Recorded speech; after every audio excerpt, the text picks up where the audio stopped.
وبه نستعين أما بعد قال النبي صلى الله عليه وسلم والرجل راع على أهل بيته وهو مسؤول عنهم والمرأة راعية على بيت بعلها وولده وهي مسؤولة عنهم۔ دائس پر موجود حضرات علماء کرام، معزز سامعین اور جامعہ حاضہ کے طلبہ عزیز، آپ کے درمیان میری پہلی بار حاضری ہو رہی ہے۔ بس ایک پیغام آج کے اس جلسے سے آپ کے حوالے کیا جائے گا، توجہ کے ساتھ بیٹھیں۔ یاد رکھیے، ہم اور آپ ابھی اس وقت جس مجلس کے اندر موجود ہیں اور جو آپ بیٹھے ہیں، بڑے خوش نصیب لوگ ہیں۔ اس طرح کی مجلس کا مل جانا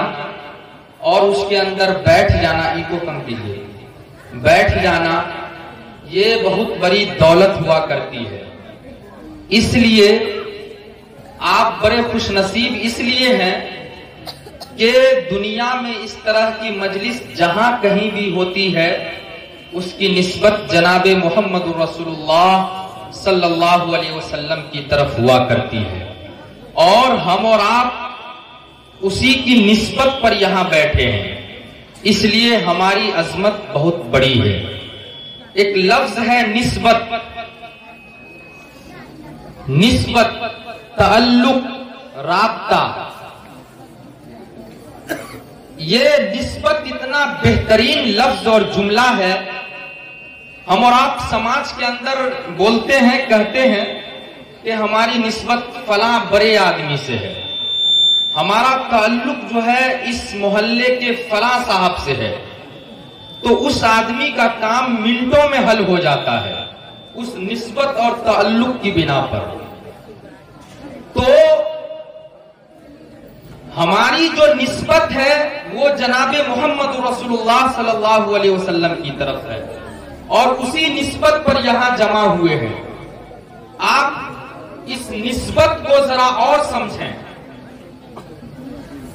کہ نسبت کیا چیز ہے، تعلق کیا چیز ہے۔ بھٹی، چمنی بھٹی کے اندر اینٹ تیار کی جاتی ہے، بھٹا ایک چمنی بھٹی ہے، بھٹی ایک ہے، اس کے اندر اینٹ تیار کی گئی۔ اس بھٹی سے نکلی ہوئی اینٹ کا استعمال اگر سڑک بنانے میں کیا جائے، سڑک بنا دیا جائے، تو اس اینٹ کی کوئی قدر و قیمت نہیں ہے، کوئی وقار نہیں ہے، کوئی عزت نہیں ہے، کوئی مرتبہ نہیں ہے۔ کیوں کہ اس اینٹ پر ہر طرح کے لوگ چل رہے ہیں، انسان بھی، جانور بھی، پاک بھی، ناپاک بھی، پاؤں پیدل بھی، چپل جوتا پہن کے بھی، ہر طرح کے لوگ اس اینٹ کا استعمال کر رہے ہیں۔ اس اینٹ کی کوئی قدر و قیمت نہیں ہے، لیکن اگر اسی بھٹی سے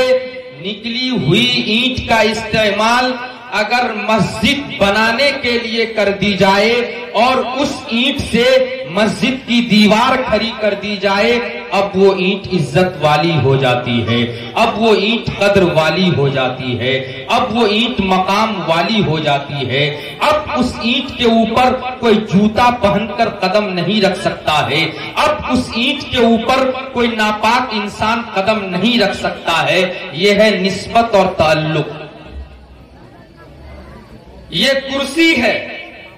لکڑی سے کرسی تیار کی جاتی ہے۔ آپ ایک درخت کو کاٹیں، درخت ایک ہے، اس درخت کے ایک حصے سے آپ یہ کرسی تیار کریں، اس کرسی کی کوئی عزت نہیں ہے، کوئی مقام نہیں ہے، کوئی مرتبہ نہیں ہے۔ کیوں کہ اس لیے کہ اس کرسی پر ہر طرح کے لوگ بیٹھ رہے ہیں، ہر طرح کے انسان اس کرسی کا استعمال کر رہے ہیں، جو جہاں چاہا وہیں لگا کے بیٹھ جاتا ہے۔ کوئی عزت نہیں ہے، کوئی مقام نہیں ہے، کوئی مرتبہ نہیں ہے، لیکن اگر اسی درخت کے دوسرے حصے سے قرآن پاک رکھنے کے لیے ریحل تیار کر دی جائے، اب وہ لکڑی عزت والی ہو جاتی ہے، اب وہ لکڑی شان والی ہو جاتی ہے، اب وہ لکڑی مرتبہ والی ہو جاتی ہے۔ مارکیٹ میں سب سے زیادہ سستا کپڑا اگر کوئی ہے تو وہ کپڑا پولیسٹر کا ہے۔ کیا اس سے زیادہ سستا کوئی ہے؟ آج کل کے ٹائم میں تو لوگ اس کو خریدنا نہیں چاہتے ہیں، پہننا تو دور کی بات ہے، اس سے زیادہ سستا کوئی کپڑا ہی نہیں ہے۔ لیکن اگر اسی سستے کپڑے سے قرآن پاک رکھنے کے لیے غلاف تیار کر دیا جائے، اب وہ کپڑا عزت والا ہو جاتا ہے، اب وہ کپڑا شان والا ہو جاتا ہے، اب وہ کپڑا مقام والا ہو جاتا ہے۔ ایک کارخانہ ہے جو کاغذ کو تیار کرتا ہے، سادہ کاغذ، ایک کارخانہ کا کام ہے سادہ کاغذ تیار کرنا۔ اس کارخانے کے نکلے ہوئے کاغذ پر اگر پیپر اخبار کو چھاپ دیا جائے، اس کاغذ کے ٹکڑے کی کوئی عزت نہیں ہے، کوئی اہمیت اور مقام اور مرتبہ نہیں ہے۔ کیوں کہ اس کاغذ اور اخبار کو لوگ پڑھے جہاں چاہا پھینک دیا۔ لیکن اگر اسی کارخانے کے نکلے ہوئے کاغذ پر قرآن پاک کو لکھ دیا جائے، اب وہ کاغذ عزت والا ہو جاتا ہے، اب وہ کاغذ شان والا ہو جاتا ہے، اب وہ کاغذ مقام والا ہو جاتا ہے۔ اب الظہیری کو ڈنکے کی چوٹ پر بولنے دیا جائے کہ جب اینٹ کی نسبت مسجد سے ہو جائے وہ شان والی ہو جاتی ہے، لکڑی کی نسبت ریحل سے ہو جائے وہ شان والی ہو جاتی ہے، کاغذ کی نسبت قرآن پاک سے ہو جائے وہ شان والا ہو جاتا ہے، کپڑے کی نسبت قرآن پاک سے ہو جائے وہ شان والا ہو جاتا ہے۔ اسی طریقے سے جس انسان کی نسبت جناب محمد رسول اللہ صلی اللہ علیہ وسلم سے ہو جاتی ہے، وہ آدمی بھی شان والا ہو جاتا ہے، وہ آدمی بھی عزت والا ہو جاتا ہے۔ اب ہماری نسبت جب اس نسبت پر ہے اور حضور صلی اللہ علیہ وسلم سے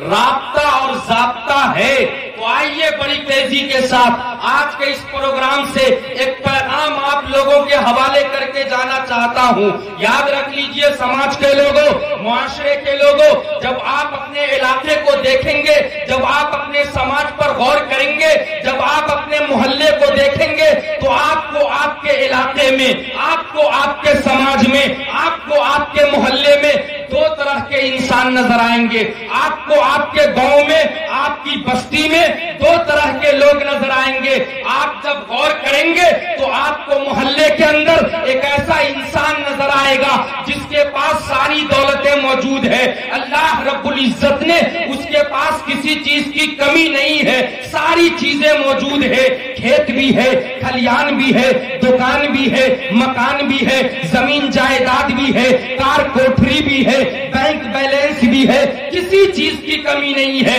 ساری چیزیں موجود ہے، ساری دولتیں موجود ہے۔ اس انسان کو زندگی گزارنے کے لیے جن جن چیزوں کی ضرورت پڑ سکتی تھی اللہ رب العزت نے اس انسان کو دیا ہے، اس کے پاس موجود ہے، کسی چیز کی کمی نہیں ہے، ساری دولتیں موجود ہے۔ لیکن اللہ رب العزت نے ساری چیزیں دی ہے، ساری دولتیں دی ہے، صرف ایک دولت سے اس کو محروم کر رکھا ہے۔ ایک دولت کی کمی ہے، ایک دولت نہیں ہے، ساری چیزیں موجود ہے، ساری دولتیں موجود ہے۔ اس کے آنگن میں صرف ایک دولت نہیں ہے، اس کے دامن میں صرف ایک چیز کی کمی ہے، اس کی جھولی میں صرف ایک دولت کی کمی ہے۔ سماج کے اندر وہ انسان اپنے آپ کو اپاہج خیال کرتا ہے، سماج کے اندر وہ انسان اپنے آپ کو نامکمل خیال کرتا ہے۔ وہ آدمی یہ کہتا ہوا نظر آتا ہے کہ میرے پاس کچھ بھی نہیں ہے، میں مکمل نہیں ہوں، میرے پاس کہیں سے کچھ نہیں ہے،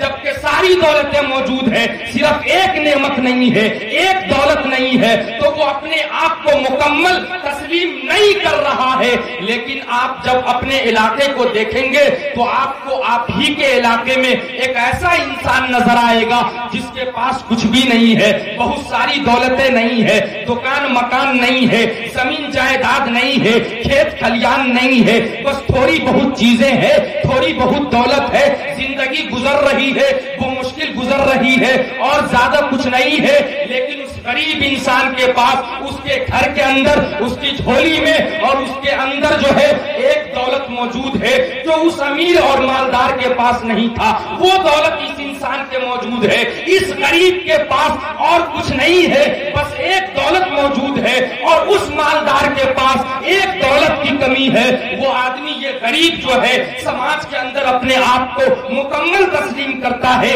وہ یہ کہتا ہوا نظر آتا ہے کہ میرے پاس کسی چیز کی کمی نہیں ہے، میں مکمل ہوں۔ سماج کے لوگوں، معاشرے کے لوگوں، آپ یہ سوچ رہے ہوں گے اور آپ یہ سوچ رہے ہوں گے، فکر مند ہوں گے کہ آخر ایک مالدار انسان جس کے پاس کسی چیز کی کمی نہیں ہے، ساری دولتیں موجود ہیں، صرف ایک نعمت نہیں ہے، ایک دولت نہیں ہے، وہ اپنے آپ کو مکمل خیال نہیں کر رہا ہے، لیکن سماج کا ایک اپاہج، سماج کا ایک غریب انسان جس کے پاس دولتیں موجود نہیں ہے، ایک نعمت موجود ہے، وہ اپنے آپ کو مکمل خیال کر رہا ہے۔ آخر وہ دولت کون سی دولت ہے؟ آخر وہ نعمت کون سی دولت ہے؟ کلیجے پر ہاتھ رکھیے اور فیصلہ کیجئے تو آپ کا دل گواہ دے گا، آپ کا ضمیر بولے گا کہ وہ دولت اور وہ نعمت ایک اولاد کی نعمت ہے، ایک بیٹا کی نعمت ہے، ایک بیٹی کی نعمت ہے۔ سماج کے اندر جس کے پاس ساری دولتیں موجود ہے، اگر اس کے گھر کے اندر ایک بیٹا کی دولت نہیں ہے،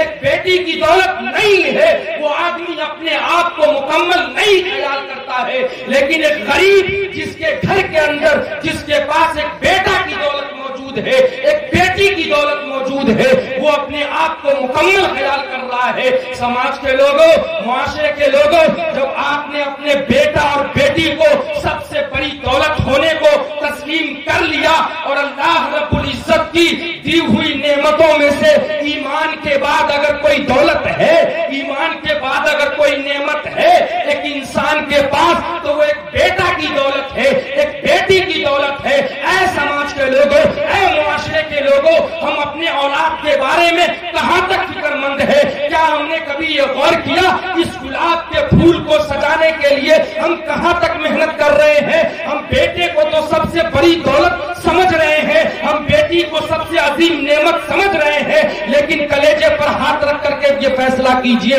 ہم کہاں تک اپنے بیٹا اور بیٹی کے مستقبل کو کامیاب بنانے کے سلسلے میں تگ و دو میں لگے ہوئے ہیں؟ ہم کس حد تک اپنے بیٹے کے مستقبل کو اور اس کے فیوچر کو بہتر بنانے کے سلسلے میں فکر مند ہیں؟ آج ہمارا پورا کا پورا محلہ، ہمارا سماج، ہمارا گھر، ہمارا خاندان، ہمارا رشتہ دار ایک بیٹا کو اچھا بنانے کے سلسلے میں، ایک بیٹی کو بہتر بنانے کے سلسلے میں جاہل ہے، اس کے تعلیم کو لے کر کے جاہل ہے، ہمارا خاندان جاہل ہے، ہمارا گھر جاہل ہے، ہمارا معاشرہ جاہل ہے۔ اور آج میں اس اسٹیج سے پوری ذمہ داری کے ساتھ یہ باتیں کہہ رہا ہوں کہ آج بچوں کے بگڑنے میں، بچوں کے برباد ہونے میں، بچوں کے بے حس ہونے میں، بچوں کے بے ضمیر ہونے میں، بچوں کے بےہودہ ہونے میں، بچوں کے خراب ہونے میں اگر کسی نے سب سے بڑا رول ادا کیا ہے اور اگر کسی کا سب سے بڑا ہاتھ ہے تو وہ ایک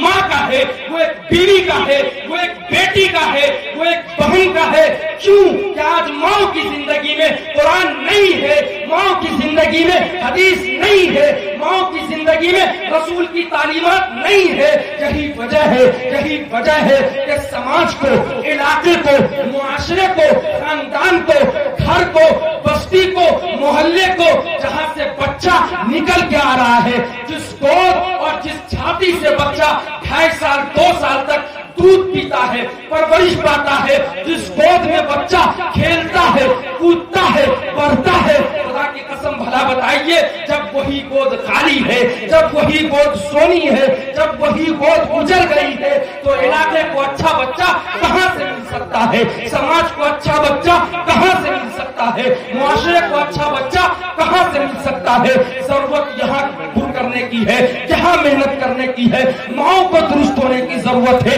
بہنوں کو درست ہونے کی ضرورت ہے, بیٹیوں کو درست ہونے کی ضرورت ہے. آج ماؤں کو پتا نہیں ہے کہ چوری کا مال کھانا میرے بچوں کے حق میں صحیح ہوگا یا نہیں صحیح ہوگا. آج باپ کو پتا نہیں ہے کہ حلال کیا ہے, حرام کیا ہے. آج ماؤں کو ان سب چیزوں کا علم نہیں ہے. یہی وجہ ہے کہ ہم سب اپنے علاقے میں چائے کی دکانوں پر, بازاروں میں, مکانوں میں بیٹھ کر کے اس بات کا ذکر کرتے ہیں کہ وہ دیکھو فلاں صاحب کا بیٹا برباد ہو گیا. ارے وہ دیکھیے جناب, فلاں میاں کا بیٹا, وہ جمن اور جمراتی چچا کا بیٹا پورے محلے کو پریشان کرتا رہتا ہے. اس کا بیٹا دارو پیتا ہے, شراب پیتا ہے, تاری پیتا ہے, جوا باز ہے, ڈکیتی کرتا ہے. اے میاں میں آپ سے پوچھنا چاہتا ہوں, فلاں صاحب کا بیٹا اور پوتا برباد ہو گیا, جبکہ فلاں صاحب نمازی بھی ہے, حاجی بھی ہے, جمن میاں نمازی بھی ہے,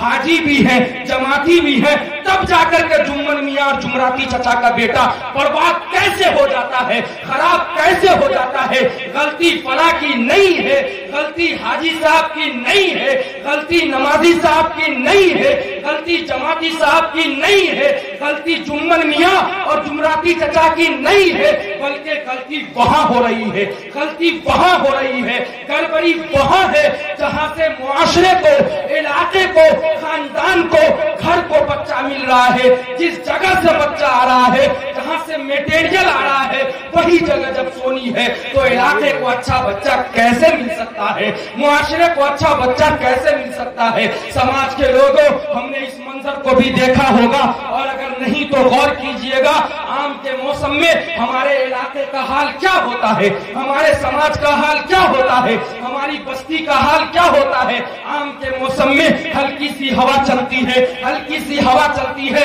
چھوٹے چھوٹے معصوم بچے ہیں, چھوٹی چھوٹی بچیاں ہیں, 10 سے 12 سال کے بچے ہوتے ہیں. ہلکی سی ہوا چلنے پر ہمارے گھر کے چھوٹے چھوٹے بچے, معصوم بچے چل پڑتے ہیں گاچھی کی طرف, کسی کے پیڑ سے آم چوری کرنے کے لیے, کسی کے درخت سے آم توڑنے کے لیے. ماں نہیں روکتی ہے, امی نہیں منع کرتی ہے, ابو نہیں منع کرتے ہیں کہ بیٹے تم کہاں جا رہے ہو, اپنے پاس تو کوئی درخت نہیں ہے, اپنے پاس تو کوئی گاچھی نہیں ہے, تم کہاں سے آم لانے جا رہے ہو. امی نہیں منع کرتی ہے, نہیں منع کرتی ہے, بلکہ امی یہاں اتنی تیز ترار بیٹھی ہوتی ہے, اور امی یہاں اتنی تیز بنی ہوئی ہے کہ جب وہ چھوٹا سا بچہ, جب وہ معصوم سا بچہ کسی دوسرے کے پیڑ سے آم چوری کر کے لاتا ہے, کسی دوسرے کے گاچھی اور باغیچے سے آم چورا کر کے لاتا ہے, بجائے اس کے کہ اس امی کو 2 تھپڑ لگا, وہ امی 2 تھپڑ اپنے بچے کو لگاتی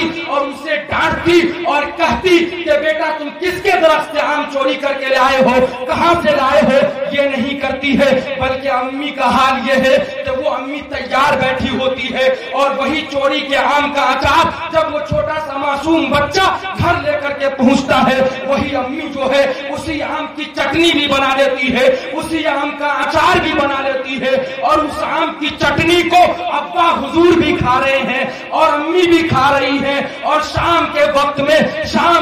میں خدا نخواستہ جب بچے کے پیٹ میں درد ہوتا ہے, امی دوڑتی ہوئی لے کر کے امام صاحب کے پاس مسجد میں پہنچتی ہے. امام صاحب میرے بیٹے کے پیٹ میں درد ہو رہا ہے, میرے بیٹے کو ذرا دم کر دیجئے. اس کم وقت کو پتا نہیں ہے کہ تم نے دن کے کھانے میں امام صاحب کو چوری کے آم کا اچار کھلایا تھا. بتاؤ امام صاحب کے بسم اللہ میں اثر ہوگا؟ جی نعرہ